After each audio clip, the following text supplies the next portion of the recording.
आरक्षण खत्म करने को लेकर लगी आग से भारत का पड़ोसी मुल्क बांग्लादेश बुरी तरह से जल रहा है। सरकारी संपत्तियां आग की लपटों में तब्दील हो चुकी हैं।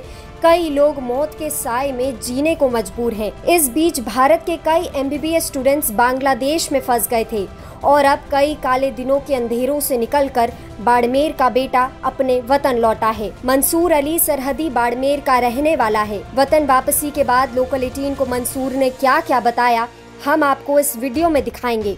बांग्लादेश आरक्षण विरोधी आंदोलन की वजह से जल रहा है। मंसूर बांग्लादेश की राजधानी ढाका में central international medical college Dhaka का 2nd ईयर का स्टूडेंट है। वहाँ बहुत हालत खराब, तो पुलिस को भी मार रहे हैं, कोई भी नहीं देख रहे हैं। बस ओल्ड ढाका, उत्तरा, धान मंडी, ये सारे एरिया ऐसे ही थे, टोटली अनकंट्रोल। जो ओल्ड ढाका वाला जो एरिया था ना, मैं जो डेवलप एरिया में रहता था, तो न्यू ढाका है, तो वहाँ पे इतना नहीं था। तो यूनिवर्सिटी वगैरह सब उस एरिया में थी, तो वहाँ पे बहुत ज़्यादा था।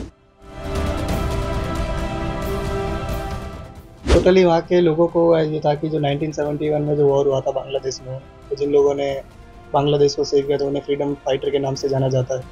तो उनको 70% आरक्षण दिया जाता था और 30% उन लोगों को, जो लोग थे उनको ये बात अच्छी नहीं लगी। ठीक है, आप फ्रीडम फाइटर के बच्चों को दे रहे हो, बट ये तो आप उनके ग्रैंड चिल्ड्रन को भी दोगे, ऐसे पीढ़ी दर पीढ़ी चलता रहेगा। तो उसको रोकने के लिए वो अपने हित के लिए गए, अपनी मांग की। यहाँ तक भी ठीक है, मामला सही था। फिर उसके बाद जो 70% वाले जो लोग थे जिनको आरक्षण मिल रहा था, फ्रीडम फाइटर के जो ग्रैंड चिल्ड्रन या उनके रिलेटिव, तो उन्होंने कुछ एक वर्ड बोल दिया था बंगाली में, जो वर्ड मेरे को याद नहीं, बट उसका मतलब यही है कि आप ना, मतलब वो लोगों जिन्होंने उस टाइम बांग्लादेश के साथ नहीं थे, पाकिस्तान का साथ दिया था।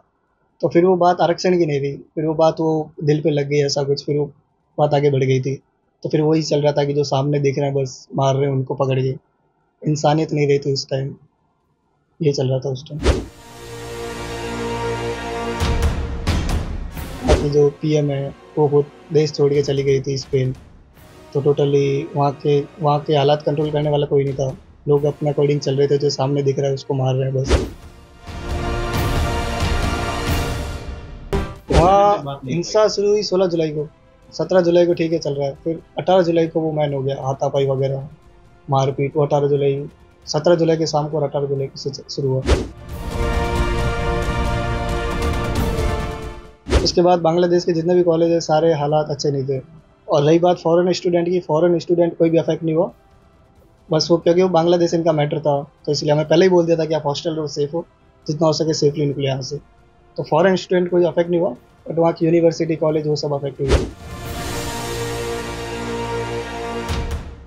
मेरी लास्ट बात हुई थी 17 जुलाई को, फिर 18 जुलाई से तो फिर SMS के थ्रू चल रही थी। तो वो एक पॉइंट था कि माइंड में कि मतलब this place is not totally safe for us, so हमें जितना हो सके जल्द से जल्द निकलना चाहिए यहाँ से। ये माइंड वगैरह, वाईफाई वगैरह सब बंद था, तो इससे थोड़ा और दिमाग में डर बैठ गया। मंसूर बताता है कि 4 दिनों तक उसे और उसके साथियों को रूस और यूक्रेन युद्ध में फंसे स्टूडेंट्स जैसा लग रहा था। मंसूर ने 22 जुलाई को बांग्लादेश से उड़ान भरी और 23 जुलाई को बाड़मेर पहुंचा।